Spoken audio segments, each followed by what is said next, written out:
Bismillahirrahmanirrahim. Thank you, all the friends. Inshallah, we will continue with Imam's Farman. This Farman is made in Lisbon, Portugal, last month on December 3rd. May Mola and his help be with us. Shah Rahim al-Akram, Shah Rahim al-Akram, Shah Rahim al-Akram, Shah Rahim al-Akram, al-Akram, al-Akram, Shah Rahim al-Akram. Ya Mulay Merban, you are the most generous, most generous. Shah Rahim al-Akram, Shah Rahim al-Akram, Shah Rahim al-Akram, al-Akram, al-Akram, Shah Rahim al-Akram. Ya Mulay Merban,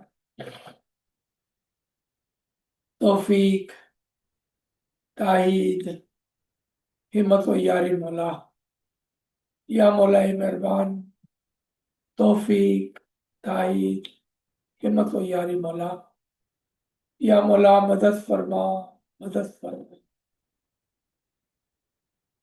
Once again, Yali Madad to all friends. Please recite the Holy Salawat. Allahumma salli ala Muhammad wa ali.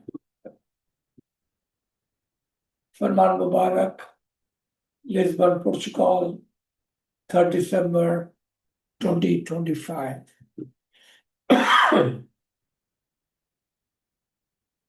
My very dear Jamaat, I want to begin this Farman by saying how happy and moved I am to be with you. My Jamaat in Portugal, this is a happiness born out of love. The love of the Imam for every one of you. I have accepted the bayah presented by the Mukhi, so it is been on your behalf. I will always be connected to you through this special bond. The bond between the Imam and his Jamaat is made in freedom and in love. It is a permanent bond, a spiritual bond. Our souls are together and will always be together. I care deeply for your safety and security, for your spiritual and material elevation, for your happiness and your well-being. Kanavadan, Kanavadan, Kanavadan. Once again, and I believe it is important for us to repeat the lessons so we do not forget. And that is the lesson that a bayah between the murid and the murshid, a mu'min and the imam of the time, must be of your free will, your freedom to give,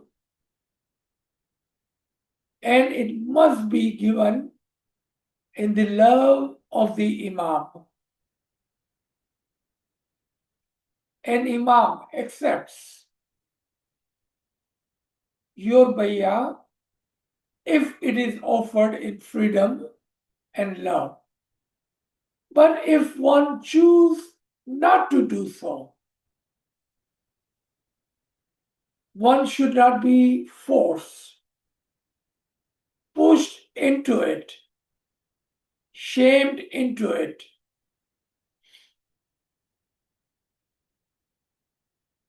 In the Didar hall, when Mukhi Sahib is offering the bayah on the behalf of the Jamaat out loud, and each time he offers a bayah,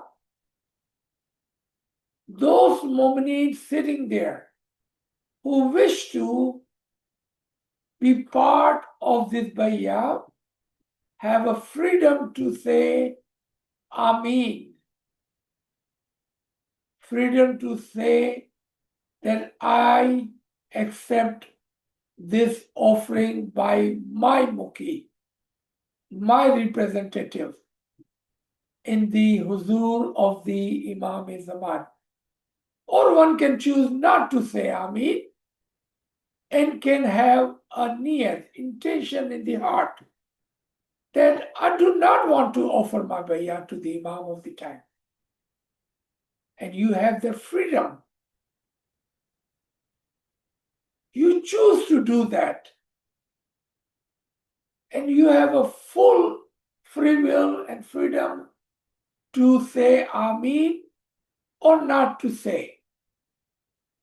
And if you do say, then it must be out of the love for the Imam of the time. One cannot be forced into it, and one cannot be shamed into it.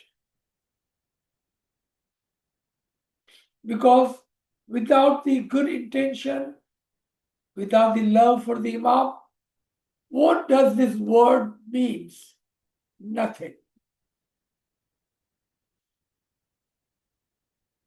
But even if you do not offer or accept what your representative, Mukhi or otherwise, is presenting to the Imam-e-Zaman, Imam is saying to you two things.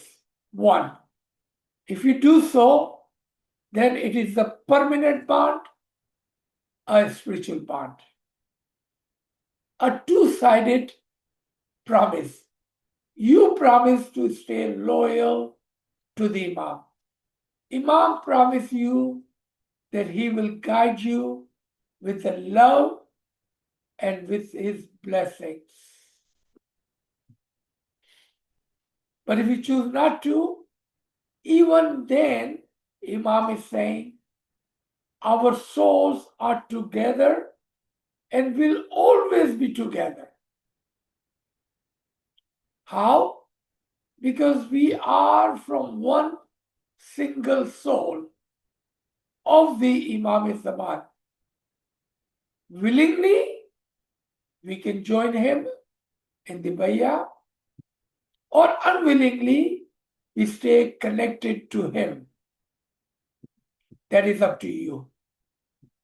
If we do give him our bayah, then he promised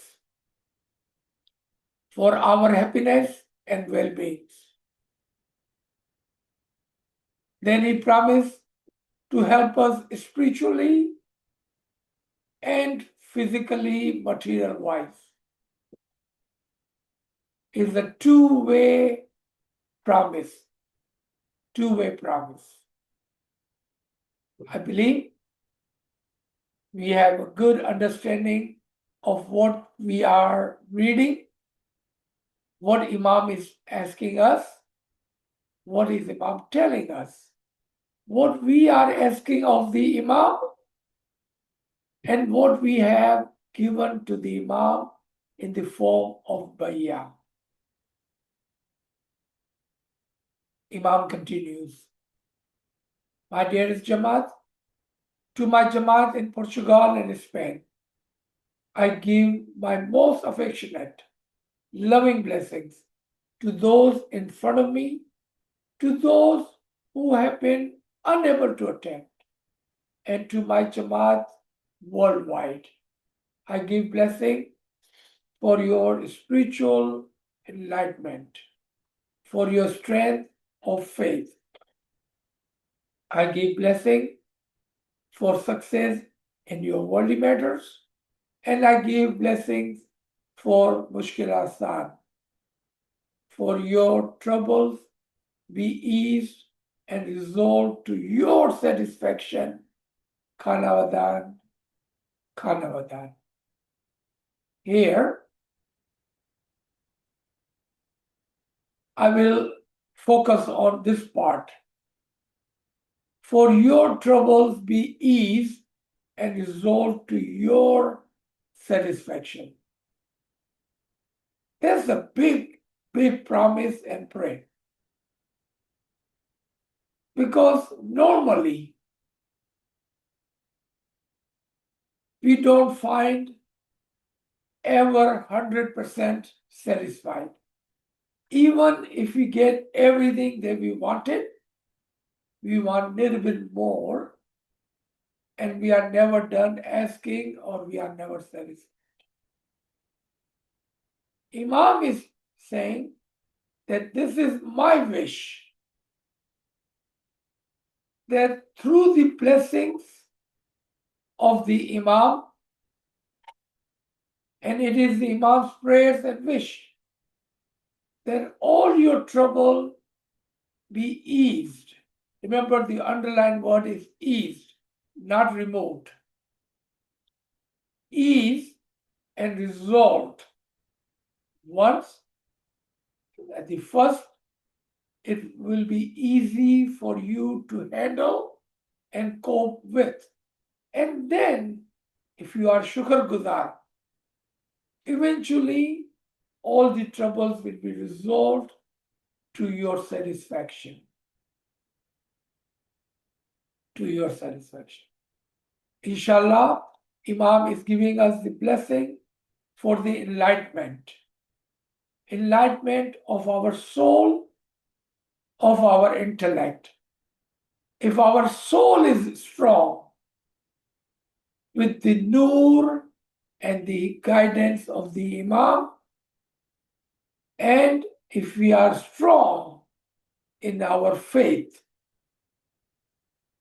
then all of the mushkil asan will become asan. All the mushkilat will become asan. All the trouble will be eased to our satisfaction. Inshallah, Allah says, Kanavadan, Kanavadan. I convey a special blessing for the eternal rest and peace of the souls of all the Rouhani members of my Jamaat, Kanavadan, Kanavadan, Kanavadan.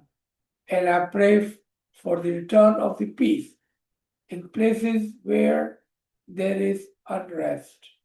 Kanavadan, Kanavadan, Inshallah.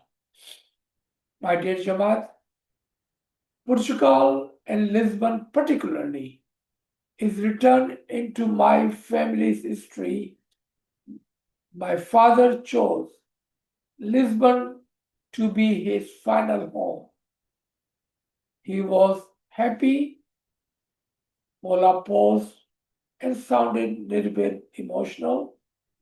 He was happy and comfortable here, speaking of Shah, appreciating the warm people, the agreeable climate, the vibrant skies, and the radiant sun, giving us all cause to reflect on Allah's blessings.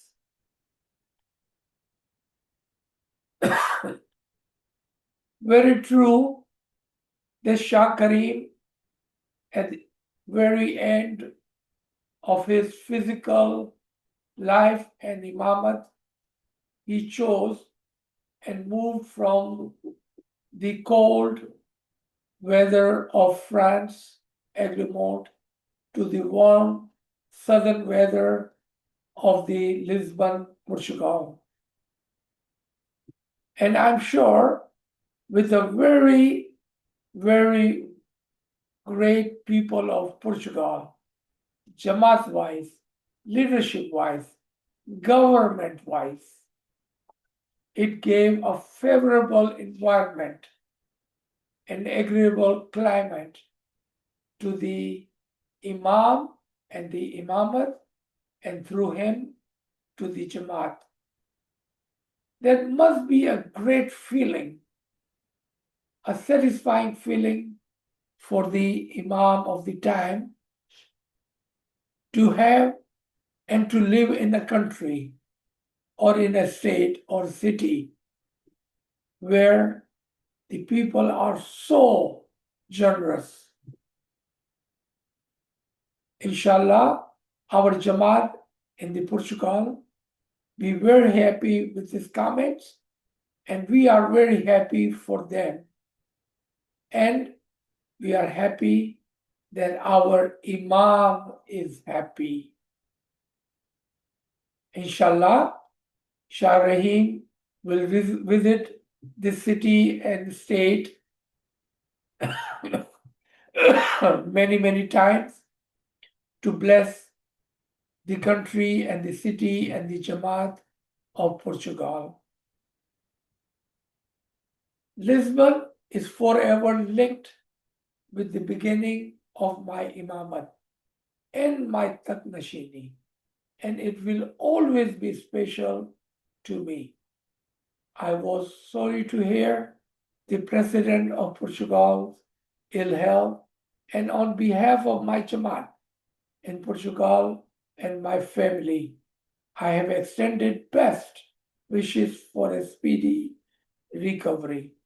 He and his government have always received me with a great respect and attention and friendship.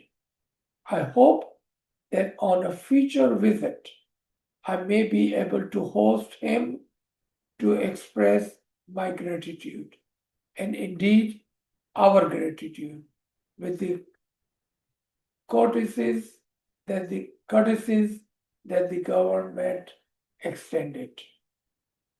Of course, the friendship the Shah Karim had with the President of the Portugal, as we saw that in Diamond Jubilee.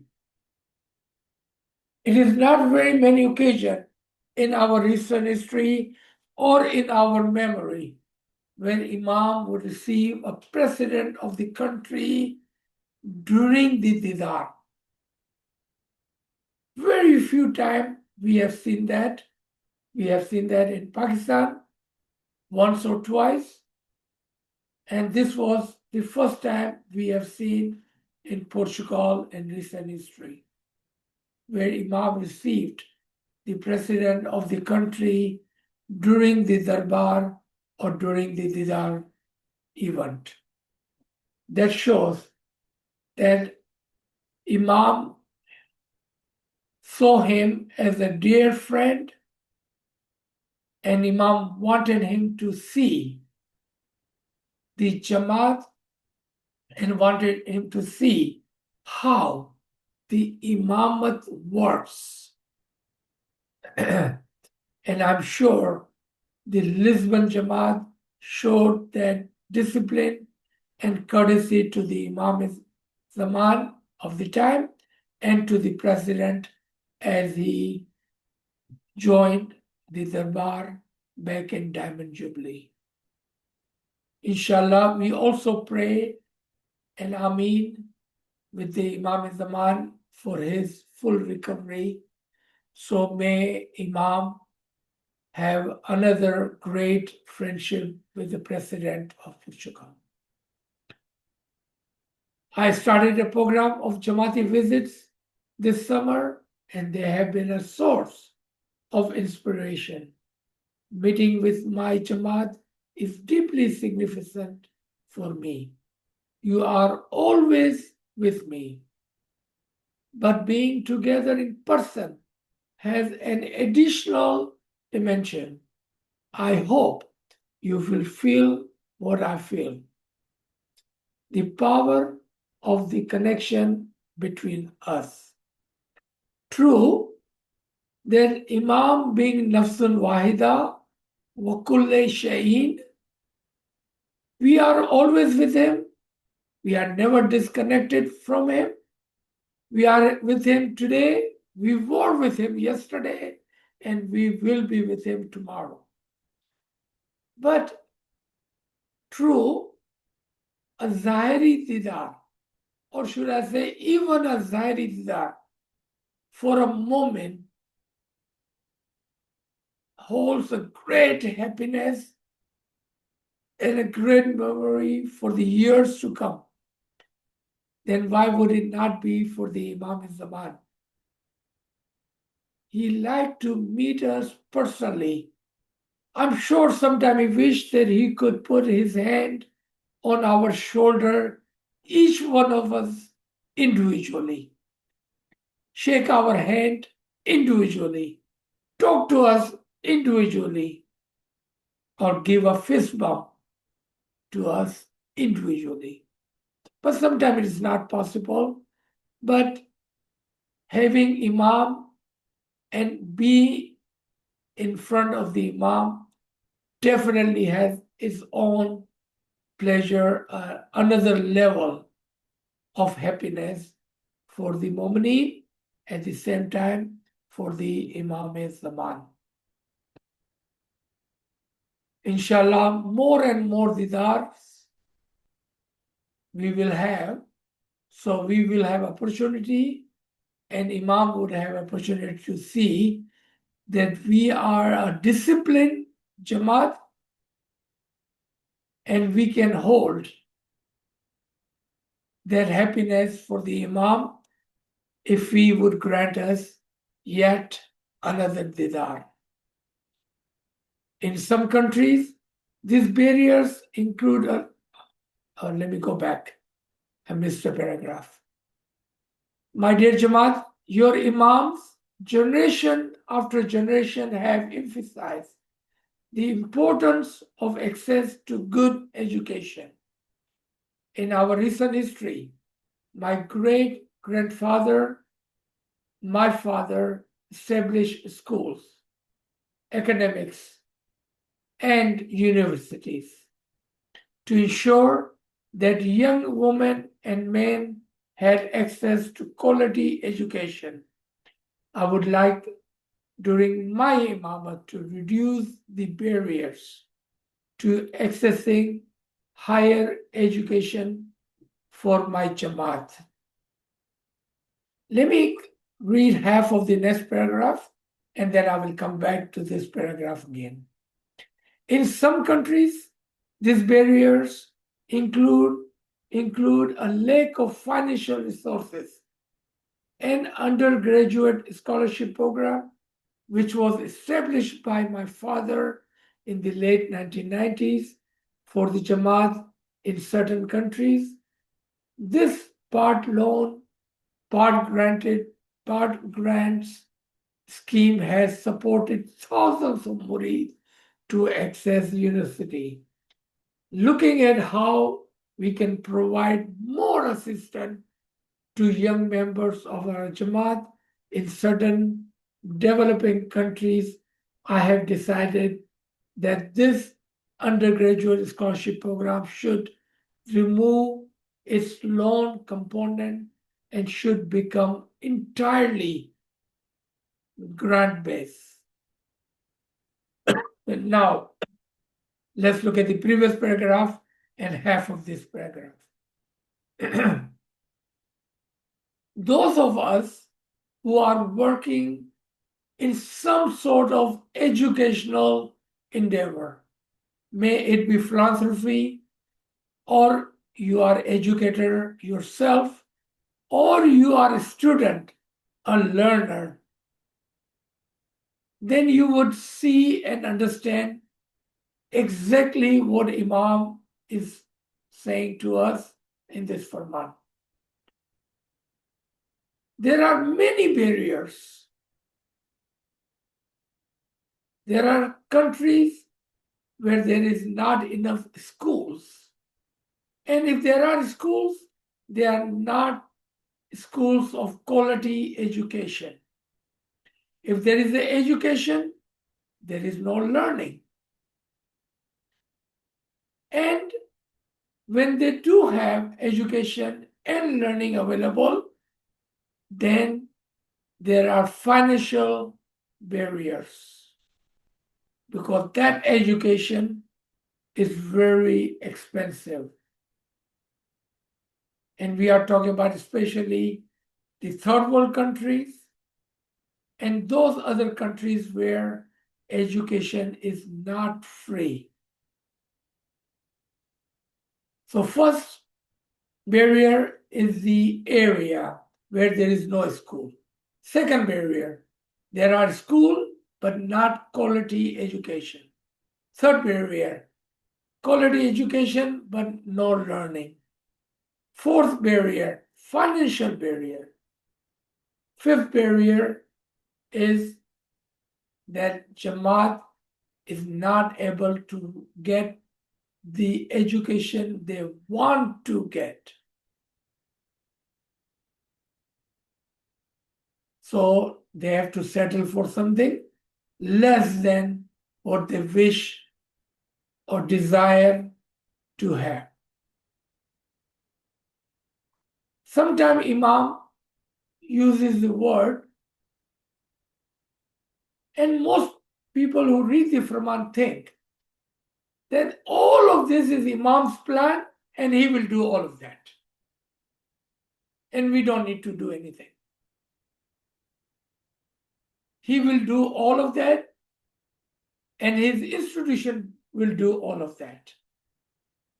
And we will sit back, hand in hand, and watch him do what he's saying that needs to be done.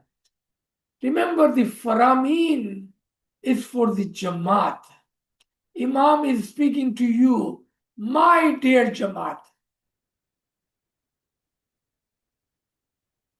Imam is a leader. He is leading the Jamaat in a direction. A good moment, see what does my Imam wish to do. And then he follows him. True, Imam will do 99%, but I think we can do 1%. We cannot just sit back, hand in hand, and Imam will do everything. I do remember a Farman of Shah Rahim where he talks about that Imamat and his institution cannot do and support all of the project unless otherwise there is a support from individual and private institutions. I'm paraphrasing.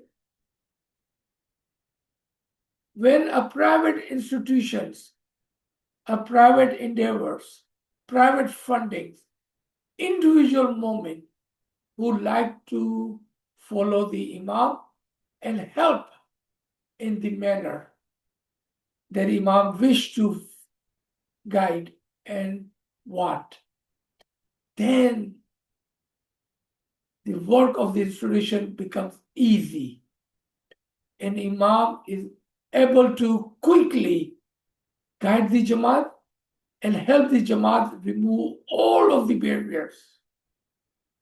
Because we do have three things which Imam have asked us to give. And that is what? Time, knowledge, and our financial support. Lend a hand where you can. Don't just listen to the Farman and think this Farman is for the Imam and the institution. It does not say my institution, it says my dear Jamaat. So I wanted to focus on that part. And Imam has taken the first step. And what is that? He have forgiven all the loans, and he have decided to stop the loan program and convert that into the grant program for the educational purposes. So let's move forward. I have also decided that in due course, this scholarship program will provide grants for both academic and vocational training. So now we have two additional projects along with schooling and education or learning institution. Imam is talking about academic and vocational training. I have directed my national councils and education boards to reformat this scholarship program accordingly. I would be happy to report that we have already seen, this Farman is only 1 month old. We have already seen some of the institutions have taken the first step of talking about it. First step of start the drawing how they will change or add their focus from the schools and education to academic and vocational training. It is already in works. True, it's just a conversation today, but tomorrow, inshallah, it will be in action. And the day after, it will affect the Jamaat. And inshallah, our Jamaat will be much more in better shape than we are today. Inshallah, that will include the third world country and those who are unfortunate to have the education easily or any kind of training easily. This will help them quickly get into the education or in vocational training so they can get with their life and be self-sufficient themselves. So, taking into consideration the economic and geopolitical conditions in some countries where my Jamaat lives, I have also decided that the repayment of the balances of all existing loans due from this scholarship program will be waived. Let me also help you understand what this means for the students and their family. Imagine there was an education, I'm going to use Pakistan as an example of the cost of 4-year education. It could cost close to $500 million. That's billion. $500 million rupees for a 4-year good education. Not mediocre, but on the merit basis, good education. If half of that was a loan, just half of that, that would be $250 million rupees. It would take the student and the family maybe 10 years to pay back if they are lucky enough to find a good job. If not, it may take them 20 years to pay back. When and how would they come out of the poverty? But if this was a grant or a helping hand, and there are many helping hands. Again, I'm going to take the same example of Pakistan. For example, Alibai Charities, Education Early to End, Foundation for Better Life, Sajda, Social Welfare Board, One Window, meaning private and Imam institution together. And these are the three biggest one that is working in Karachi or Pakistan. Not to mention in the ECD arena, in the ECD field, Rupani Foundation. Why am I naming them?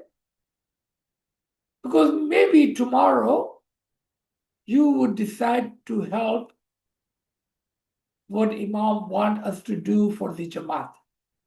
Then you would go back to these references and you can say, I think I can help one child. I think I can help one family. One child at a time, one family at a time. We can bring the entire Jamaat out of the poverty, out of the darkness of ignorancy, into the education and into the light of a good life, inshallah. Imam saying to you, you may be wondering, why am I sharing this decision with you in Lisbon, where this program does not even have direct relevance? I want you to understand that I'm concerned with the education of the Jamaat everywhere. Do you see why I have taken a little bit extra time? Because Imam is concerned about the education everywhere. Not in the country this Farman was given. Not in the country that you are living in. You may be living in America, in Australia, in Europe, or in Middle East somewhere, or in India or Pakistan, or Africa. Because this is a concern for the Jamaat, even in the best of the places. Because education is so costly, is not easily accessible to some of the Jamaati member at the bottom half. So we need to be mindful of this. So you may be wondering, why am I sharing this decision with you in Lisbon, where this program does not have direct relevance? I want you to understand that I'm concerned with the education of the Jamaat everywhere. And my goal is to rapidly expand the scholarship program to more students from different countries over time. Your education will impact your lives and the quality of the lives of your families for generations to come. I think, my friends, brother and sister, we need to come and lend a hand and see what can we do to ease the burden of these families. How can we help time-wise, knowledge-wise, or financial support-wise? What can we do? What can we do to help Imam's wish come through in a much shorter time? We work with a lot of Jamaati institutions. They do have a 5-year, 10-year, 20 years plans to get all this done. Can you imagine if 100 of us come forward and help, 1,000 of us come forward and help, then this number will go down from 5, 10, and 20 years to 5 months, 10 months, 20 months, not year. Inshallah. Make education a part of your lives all through your life. I want all my Jamaat to be able to access appropriate education and to use it for the good purpose, good purposes. It is my prayer that those who benefit from education use it to support their families and to serve their brothers and sisters in faith and their brothers and sisters in humanity. What I just said 2 minutes ago, that Imam want us to be educated so we can support, first of all, our families, and then brothers and sisters in our Jamaat. What good would it do if we take the education and let's say we come out of the poverty, but then we don't use that for a good purpose? We never help anyone. That is not what Imam want us to do. Imam want us to support first our families, our brothers and sisters in Jamaat, and then also the brothers and sisters in the community, in the humanity. My dearest Jamaat, as I reflect on how Lisbon has become a touchstone for the Imamate, it strikes me how far the Jamaat of Portugal has come. You started to arrive in numbers in Mozambique in 1975. That was 50 years ago. And so this year, in the Portuguese Jamaat's Golden Jubilee, you or perhaps your parents or grandparents took the crazy steps to leave the unsettled country which had been your home to pave a better, more stable, and more secure path for your families in Portugal. This was made possible by the generosity and foresight of the Portuguese government, but also by your courage, your spirit, and your love for the generations that would follow you. Hand in hand.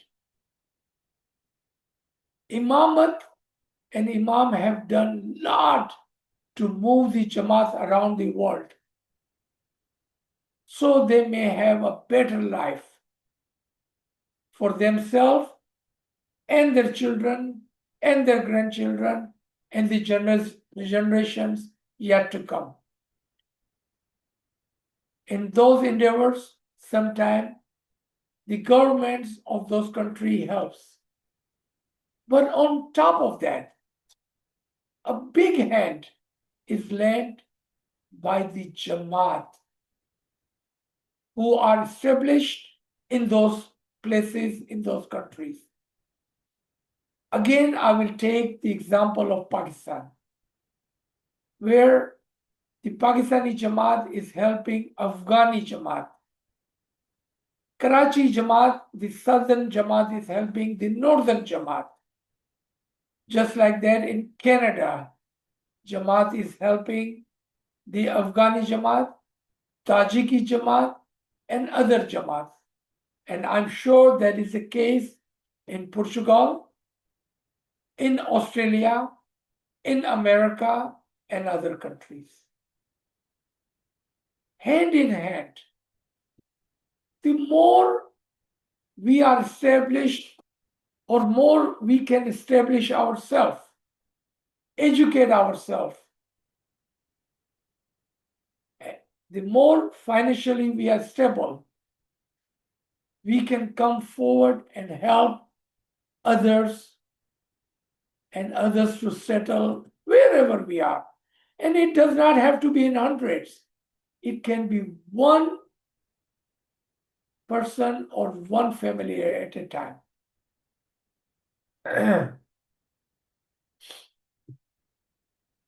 To those who have only known Portugal as their home, your success here, the opportunities, and the bright future ahead of you are thanks to those early pioneers.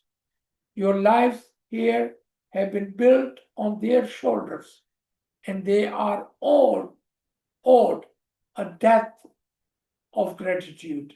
As they get older, you have a duty and a privilege to care for them, to ensure that they are connected to the community, that they are respected and appreciated, and that they are living their later years in dignity. The opportunity to engage with senior members of our Jamaat is an honor, and it is a benefit to everyone. All of you remember Imam, Shah, Rahim, Imam talked about the same line of Rahim in USA, in Houston and Dallas both. That those who have given you the hand, and this lending of hand is of two kinds. First, when you have brought your own families, you help them settle in the country that you were settled in. And then you brought the Jamaat. The Jamaat that you didn't even know who they are. If you are those family members or those Jamaat who have taken the shoulder, the support of those family members or the Jamaat, don't forget. Don't forget, you owe them a debt of gratitude, and don't forget that they may need your hand of support, not necessarily financially, emotionally, time-wise, knowledge-wise, or they may just need a few minutes of your time to talk as they get into their older age, or when they are not able to have any other family members around them. They may need you. And we should be honored to help them. And it would greatly benefit you and your children who will learn from your examples. If you become selfish, then remember, this is what you are teaching your children. Let me read one more paragraph and then we will stop. When young children spend time with their grandparents, they can develop emotional security and a sense of belongings. When you engage with our seniors and inquire about their lives, about their migration, about their settlements, worries, the life they left, you will learn about who you are, about your own heritage, and it will strengthen your sense of self, strengthening and maintaining the bonds of family across the generations will bring you security, stability, and happiness. So, if you are grandparents, make sure you are relaying all your experiences. Tell them stories, how you came, what happened, how hard or easy it was to educate yourself in these countries, or find a job, or establish. How did you buy your first home? What happened when you lost your job? Or, God forbid, you lost your home? Tell them, connect with them. Your children and your grandchildren, if you don't tell them, they think everything was easy and rosy, and they will never learn the hardship that you face. The gracious and honored way in which your Imam have been received by the government of Portugal, and the courteous that they have extended to us, is a testament to those pioneers, to the standing of the Jamaat in this country and to the values that we share with Portugal. Our confidence of long-term commitment to the Portugal have been expressed by the establishment of the Ismaili Center and the Diwan of the Ismaili Imamat. They are here in service to the Jamaat and to the communities among whom we live and to our relationship with the Portugal and other countries. Please recite the Holy Salawat. Allahumma salli ala Muhammadin wa ala Muhammad. So inshallah we will continue from this point tomorrow.